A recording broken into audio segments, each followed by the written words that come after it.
Assalamualaikum warahmatullahi wabarakatuh. Nama saya Sala Anissa Fitri dari bidang minat administrasi hukum. Di sini saya akan mempresentasikan hasil PowerPoint saya tentang salah satu bisnis bidang teknologi. Saya di sini mengambil Alibaba Group. Baik, saya mulai. Yang pertama, sejarah perusahaan. Alibaba didirikan tahun 99 oleh Jack Ma dan 17 rekannya. Ia merupakan tokoh penting di balik kesuksesan Alibaba itu sendiri.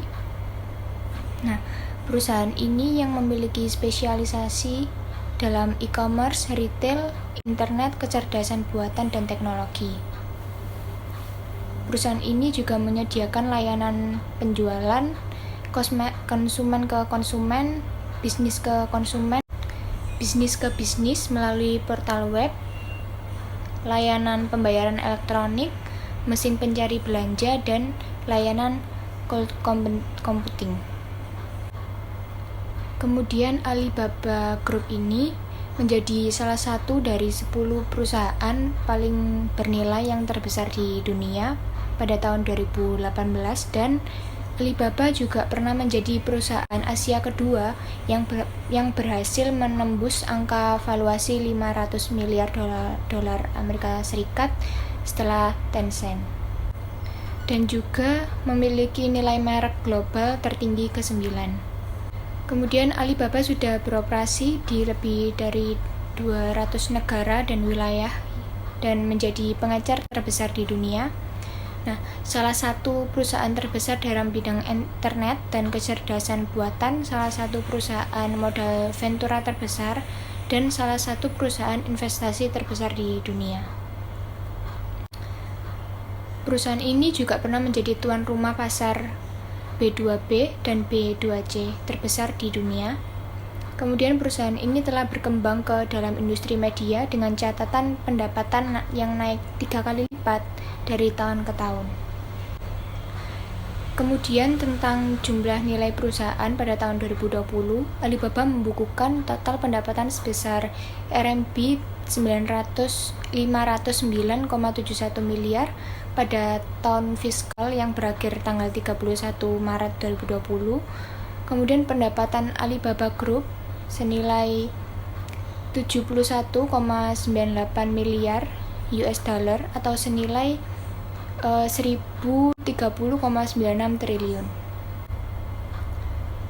Pada jumlah pengguna Alibaba, jumlah konsumen aktif tahunan untuk seluruh ekonomi digital Alibaba Group mencapai 960 juta di seluruh dunia, dan Alibaba Group juga memberikan perincian penggunaan aktif bulanan dengan jaringan mobile dan marketplace retail di China. Jumlahnya mencapai 846 juta pada akhir Maret 2020.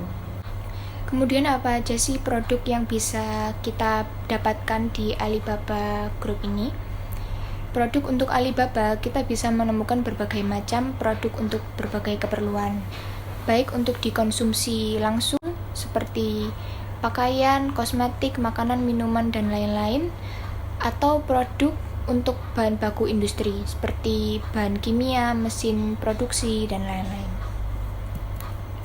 Kemudian cara pembayaran di Alibaba ini ada 3 metode pembayaran. Yang pertama, pembayaran dengan cara transfer bank. Di awal secara keseluruhan, full payment. Dengan cara pembayaran ini, kita bisa mentransfer jumlah uang langsung ke rekening bank penjual, sesuai dengan harga yang telah disepakati. Kemudian pembayaran yang kedua yaitu dengan cara uang muka, down payment, terlebih dahulu.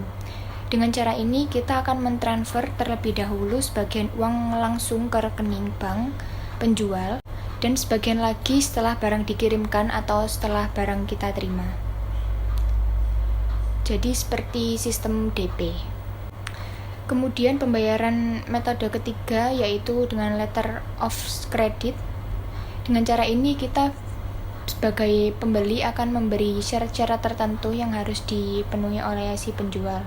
Nah, syarat tersebut akan dituangkan dalam sebuah dokumen yang dinamakan Letter of Credit atau LC. Yang menerbitkan LC adalah pihak bank di negara kita, si pembeli, dan LC tersebut akan diteruskan kepada penjual, bank di negara penjual. Nah, setelah syarat-syarat tersebut bisa dipenuhi oleh si penjual, maka barulah penjual bisa menerima uang dari si pembeli tersebut, dari LC tersebut. Selanjutnya saya akan menjelaskan mengenai kondisi Alibaba saat pandemi.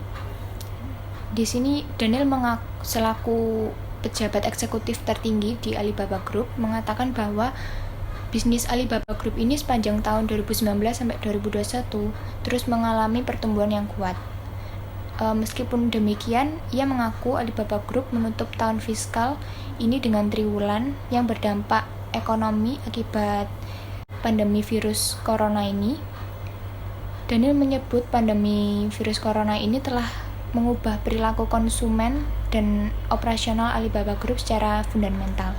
Nah, hal ini membuat adopsi dan transformasi digital menjadi sebuah kebutuhan.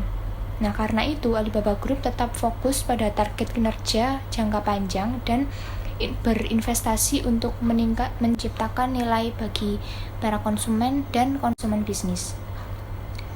Daniel percaya bahwa Alibaba Group akan keluar lebih kuat dari krisis ini dan siap menjadi pertumbuhan di masa depan.